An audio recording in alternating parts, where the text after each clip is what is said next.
उपमा हा प्रत्येक घरातल्या न्यायहारीचा एक अविभाज्य भाग आहे.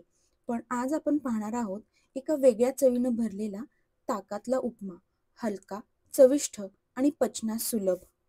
चला तर मग रेसिपीला सुरुवात करूयात. 1 कप सुवर्णसर रंग येईपर्यंत तुपात भाजलेला रवा, 1 कप आंबटसर ताक,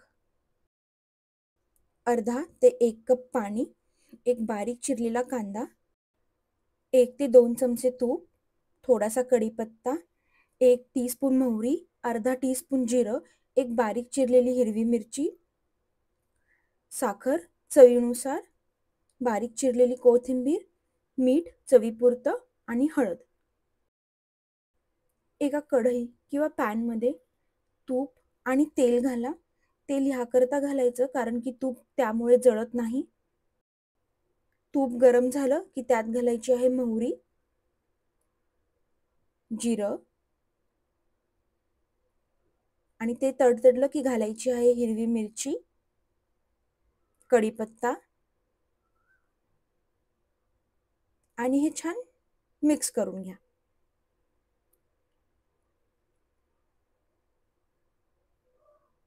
आता ह्यात घालायचा आहे बारीक चिरलेला कांदा आणि कांदा छान हलका गुलाबी रंग येईपर्यंत परतायचा आहे.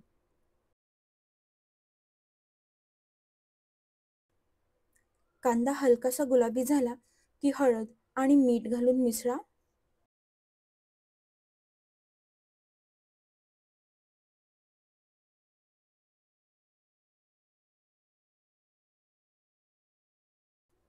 आता ताक आणि पाणी घालून त्याला एक छान उकळी येऊन द्या. इथे मी फक्त अर्धा कप पाणी घातलं होतं. तुम्ही पूर्ण 1 कप पाणी घातलं तरीही चालेल. आता त्यात थोडीशी साखर घालून मिक्स करून घ्या.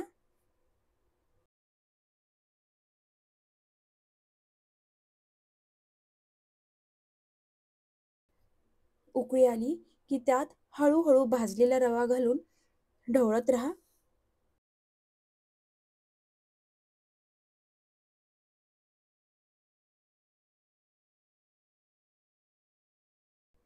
इथे मी अजून अर्धा कप पाणी घातलेलं आहे. म्हणजे आपण संपूर्ण रेसिपीमध्ये 1 कप पाणी वापरलेलं आहे. आता थोडीशी बारीक चिरलेली कोथिंबीर घालून मिक्स करून घ्या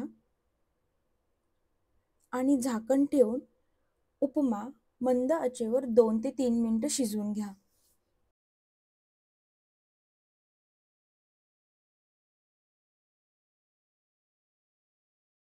उपमा असा झाला पाहिजे, मऊसूत आणि मोकळा. उपमा शिजला की गॅस बंद करा आणि 5 ते 10 मिनिटं झाकण ठेवून दम काढून घ्या.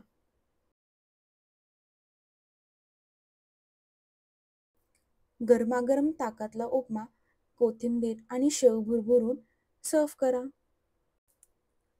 क्रंची टेक्स्चरसाठी वरतून भाजलेले शेंगदाणे, काजू किंवा तिळाचा वापर तुम्ही करू शकता.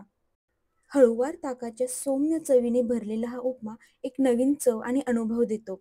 रोजच्या उपम्याला एक छानसा ट्विस्ट देण्यासाठी नक्की करून पहा. तुमच्या फीडबॅकची वाट पाहते. चव कशी वाटली ते जरूर कळवा. रेसिपी आवडली असल्यास चॅनलला लाईक, शेअर आणि सबस्क्राईब करायला विसरू नका. भेटूयात पुढच्या रेसिपीसह. तोपर्यंत बाय.